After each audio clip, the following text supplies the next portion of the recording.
ಒಂದು ಕಡೆ ರಾಜ್ಯದ ಜಲಾಶಯಗಳು ಖಾಲಿ ಆಗ್ತಾ ಇದ್ದಾವೆ, ಮತ್ತೊಂದು ಕಡೆ ತಮಿಳುನಾಡಿಗೆ ನಿರಂತರವಾಗಿ ನೀರು ಹರಿದು ಹೋಗ್ತಾ ಇದೆ. ರೈತರಿಗೆ ಮಾತ್ರ ನಾಲೆಗಳಿಗೆ ನೀರನ್ನು ರಾಜ್ಯ ಸರ್ಕಾರ ಹರಿಸ್ತಾ ಇಲ್ಲ ಅಂತೇಳಿ ರೈತರು ರೋಡಿಗಿಳಿದು ಪ್ರತಿಭಟನೆಯನ್ನು ಮಾಡ್ತಾ ಇದ್ದಾರೆ. ನಾನೀಗ ಮೈಸೂರಿನ ಕಾಡಾ ಕಚೇರಿ ಬಳಿ ಇದ್ದೇನೆ. ಇಲ್ಲಿ ನೋಡ್ತಾ ಇರ್ಬೋದು, ರೈತರು ಇವತ್ತು ಘೋಷಣೆಗಳನ್ನು ಕೂಗುವಂಥ ಮೂಲಕವಾಗಿ ಇಲ್ಲಿ ರಾಜ್ಯ ಸರ್ಕಾರದ ವಿರುದ್ಧ ಒಂದು ಪ್ರತಿಭಟನೆಯನ್ನು ಮಾಡುವಂಥ ಕೆಲಸಕ್ಕೆ ಮುಂದಾಗಿದ್ದಾರೆ.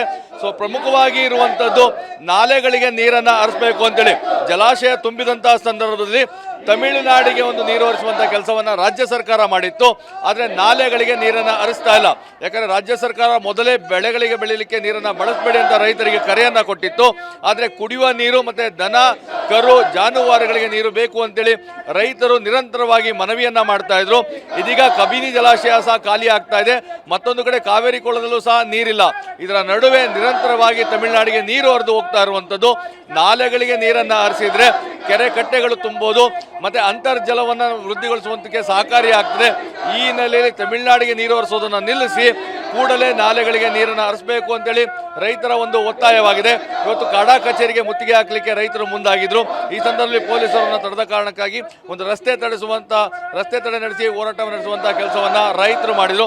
ರೈತರ ಒತ್ತಾಯ ಒಂದೇ ಆಗಿರುವಂತದ್ದು, ತಮಿಳುನಾಡಿಗೆ ನೀರನ್ನು ಹರಿಸ್ತಾ ಇದ್ದೀರಾ, ಅದನ್ನು ನಿಲ್ಲಿಸಿ ನಮ್ಮ ನಾಲೆಗಳಿಗೆ ನೀರನ್ನು ಹರಿಸಿ ಅಂತೇಳಿ ಒತ್ತಾಯವನ್ನು ಮಾಡ್ತಾ ಇದ್ದಾರೆ. ಈ ಬಗ್ಗೆ ಮಾತಾಡಲಿಕ್ಕೆ ಬಡಗಲಪುರ ನಾಗೇಂದ್ರ ಅವರು ನಮ್ಮ ಜೊತೆಗಿದ್ರೆ. ಸರ್, ಒಂದು ಕಡೆ ಜಲಾಶಯಗಳು ಖಾಲಿ ಆಗ್ತದೆ, ತಮಿಳುನಾಡಿಗೆ ನೀರು ನಿರಂತರವಾಗಿ ಹರಿದು ಹೋಗ್ತಾ ಇದೆ. ನಾಲೆಗಳಿಗೆ ನೀರು ಬಂದರೆ ಅಂತರ್ಜಲ ಹೆಚ್ಚಾಗ್ತದೆ, ದನ ಕರು ಜಾನುವಾರುಗಳಿಗೆ ಆಗ್ತದೆ ಅಂತ ತಮ್ಮ ಒತ್ತಾಯವನ್ನು ರಾಜ್ಯ ಸರ್ಕಾರ ಏನು ಹೇಳ್ತಾ ಇದೆ?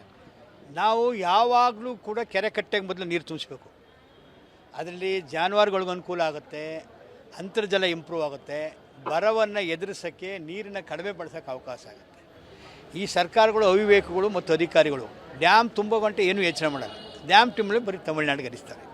ನಮ್ಮ ಕಬಿನಿ ಅಂತೂ ಮೈಸೂರು ಜಿಲ್ಲೆಯಲ್ಲಿ ಮೊದಲು ತುಂಬುವಂಥ ಡ್ಯಾಮ್ ಅದು. ಕಾವೇರಿ ಜಲ ಪ್ರದೇಶದಲ್ಲಿ ಆರಂಗಿ ಅಥವಾ ಕಬಿನಿ ಮೊದಲು ತುಂಬುವಂಥ ಡ್ಯಾಮು. ಅದರಿಂದ ರೈತರ ಉಪಯೋಗಕ್ಕಿಂತ ತಮಿಳುನಾಡಿಗೆ ನೀರನ್ನು ಹರಿಸೋಕ್ಕೋಸ್ಕರನೇ ಕಬಿನಿ ಡ್ಯಾಮ್ ಕಟ್ಟಿರಂಗೆ ಕಾಣ್ತಾ ಇದೆ, ಅಥವಾ ಕುಡಿಯೋ ನೀರು ಕೊಡೋಕ್ಕೆ ಬೆಂಗಳೂರಿಗೆ ಹರಿಸಂಗೆ ಕಾಣ್ತಾ ಇದೆ. ಅದರಿಂದ ಇವತ್ತು ಕಬಿನಿಗೆ ತೃಪ್ತಿಕರವಾದ ನೀರು ಬರ್ತಾಯಿತ್ತು, ಈಗಲೂ ಬರ್ತಾಯಿದೆ. ಆದರೆ ಹೆಚ್ಚಿನ ಹೊರ ಹರಿವನ್ನು ಬಿಡ್ತಾಯಿದ್ದಾರೆ. ಕಾರಣ ಯಾಕೆಂದರೆ ಸುಪ್ರೀಂ ಕೋರ್ಟ್ ಮುಂದೆ ಒಂದು ಅರ್ಜಿ ಇದೆ, ಸ್ಪೆಷಲ್ ರಿವ್ಯೂ ಪಿಟಿಷನ್ನು. ಅಲ್ಲಿ ತೊಂದರೆ ಆಗಬಾರ್ದು ಅನ್ನೋ ಕಾರಣಕ್ಕೆ ಯಾವುದೇ ನಮ್ಮ ರಾಜ್ಯದ ಮುಖ್ಯಮಂತ್ರಿಗಳು ತಮ್ಮ ಕುರ್ಚಿ ಧಕ್ಕೆ ಬರ್ತದೆ ಅಂದರೆ ರೈತರ ಹಿತವನ್ನು ಬಲೆ ಕೊಡ್ತಾರೆ. ಈಗಲೂ ಕೂಡ ಡಿ.ಕೆ. ಶಿವಕುಮಾರ್ ಅದೇ ಮಾಡ್ತಾ ಇರೋದು. ಏನೇ ಆಗಲಿ ಸುಪ್ರೀಂ ಕೋರ್ಟಿಂದ ಚಿಮ್ಮಾರಿ ಹಾಕ್ಸಬಾರ್ದು ಅಂತೇಳಿ ನಮ್ಮ ಬರ ಇದೆ. ಇಲ್ಲಿ 157 ತಾಲೂಕು ಬರ ಇದೆ. ವಿಶೇಷವಾಗಿ ಮೈಸೂರು ಜಿಲ್ಲೆಯಲ್ಲಿ 9 ತಾಲೂಕು ಸಂಪೂರ್ಣ ಬರ ಇದೆ. ಇಲ್ಲಿಯ ಕುಡಿಯೋ ನೀರಿಗೂ ಹಾಹಾಕಾರ ಇದೆ. ಜನ ಇವತ್ತು ವಲಸೆ ಹೋಗುವಂಥ ಪರಿಸ್ಥಿತಿಲಿದೆ.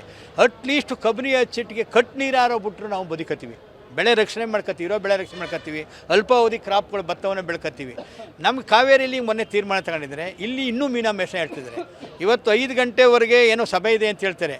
ಕಬಿನಿ ಅಚ್ಚುಕಟ್ಟುದಾರಿಗೆ ನೀರು ಕೊಡೋ ತೀರ್ಮಾನ ತಗೋಬೇಕು, ತಾರಕ ಅಚ್ಚುಕಟ್ಟುದಾರಿಗೆ ನೀರು ಕೊಡೋ ತೀರ್ಮಾನ ತಗೋಬೇಕು, ವರ್ಣ ಅಚ್ಚುಕಟ್ಟುದಾರಿಗೆ ನೀರು ಕೊಡೋ ತೀರ್ಮಾನ ತಗೋಬೇಕು. ಇಲ್ಲ ಅಂದರೆ ನಾವು ಕಬಿನಿಗೆ ಹೋಗ್ತೀವಿ 16 ಸಂಖ್ಯೆಯಲ್ಲಿ ಜನ. ಕಬಿನಿ ಡ್ಯಾಮ್ಗೆ ಹೋಗಿ ಅಲ್ಲಿನ ಗೇಟ್ಗಳು ಬಂದೇ ಮಾಡ್ತೀವಿ, ನಮ್ಮನ್ನು ಅರೆಸ್ಟ್ ಮಾಡಿದ್ರೆ ಮಾಡಲಿ ನೋಡ್ತೀವಿ.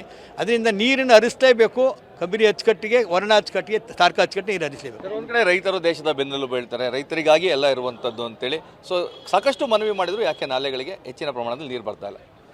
ಎಲ್ಲ ಸ್ಲೋಗನ್ ಅಷ್ಟೇ ಹೇಳೋದು ಮಾತ್ರ. ರೈತರ ಪರವಾಗಿ ಗೆದ್ದಿರೋರು ಅಧಿಕಾರಿಗಳೆಲ್ಲ ರೈತರ ಮಕ್ಕಳು ರೈತ ಕೊಡ್ತಂದೆ. ಅಧಿಕಾರಕ್ಕೆ ಬಂದಮೇಲೆ, ರಾಜಕೀಯಕ್ಕೆ ಬಂದಮೇಲೆ ರೈತರು ಬರೋರೆಲ್ಲ ಬಂಡವಾಳಶಾಹಿಗಳ ಪರವಾಗಿ ಕೆಲಸ ಮಾಡ್ತಾರೆ. ಏನು ಕಬಿನಿ ಡ್ಯಾಮಲ್ಲಿ ನೀರಿದೆ, ಕೂಡಲೇ ಅಚ್ಚುಕಟ್ಟುದಾರರಿಗೆ ನೀರನ್ನು ಕೊಡಬೇಕೆ, ಯಾವುದೇ ಮುಲಾಜಿಲ್ಲ. ಇವತ್ತು ತೀರ್ಮಾನ ಮಾಡಬೇಕು. ತೀರ್ಮಾನ ಮಾಡಲಿ ಅಂದರೆ ಉಗ್ರವಾದಂಥ ಹೋರಾಟವನ್ನು ನಾವು ಮೈಸೂರು ಜಿಲ್ಲಾ ರೈತರು, ಕಬಿನಿ ಒಣ ಅಚ್ಚುಕಟ್ಟುದಾರರು ಮಾಡ್ತೀವಿ ಅಂತ ಈ ಮೂಲಕ ಸರ್ಕಾರಕ್ಕೆ ಆಗ್ರಹ ಪಡ್ತಾ ಇದ್ದೀವಿ. ತಮಿಳುನಾಡು ಸಿಎಂ ವಿಜಯ್ ಜೊತೆನೂ ಡಿ.ಕೆ. ಶಿವಕುಮಾರ್ ಆಲ್ರೆಡಿ ಮಾತಾಡಿದ್ದಾರೆ. ಅಮಿತ್ ಶಾ ನೇತೃತ್ವದಲ್ಲೇ ಮಾತಾಡಿದೆ. ಮೇಕೆದಾಟು ಯೋಜನೆ ನೆನೆಗುದಿಗೆ ಬೀಳ್ತಾ ಇದೆ. 7 ರಾಜ್ಯಗಳ ಸಂಬಂಧವನ್ನು ಉಳಿಸ್ಕೊಳ್ಬೇಕು ಅಂದರೆ ನೀರು ಇಲ್ಲದಾಗ ಯಾವ ರೀತಿ ನೀರನ್ನು ಕೊಡಬೇಕು ಅನ್ನೋದು ಮಾತಾಡೋದು, ಅದ್ರ ಬಗ್ಗೆ ನಮ್ಮದೇನು ವಿರೋಧ ಇಲ್ಲ. ನಾವೇ ಕಾವೇರಿ ಕಮಿಟಿ ಅಂತೆಲ್ಲ ಮಾಡಿ 2 ರೈತರು ಕೂಡ ಕುಂತು ಒಂದು ಅಂತಿಮ ತೀರ್ಮಾನಕ್ಕೆ ಬಂದಿದ್ದು.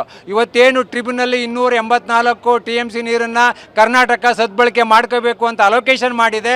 ಆ ನೀರನ್ನು ಕೂಡ ಇವತ್ತು 18 ಲಕ್ಷ ಹೆಕ್ಟೇರು ಆಗಿರ್ತಕ್ಕಂಥ ಪ್ರದೇಶಕ್ಕೆ ನೀರನ್ನು ಒದಗಿಸ್ತಾ ಇಲ್ಲ.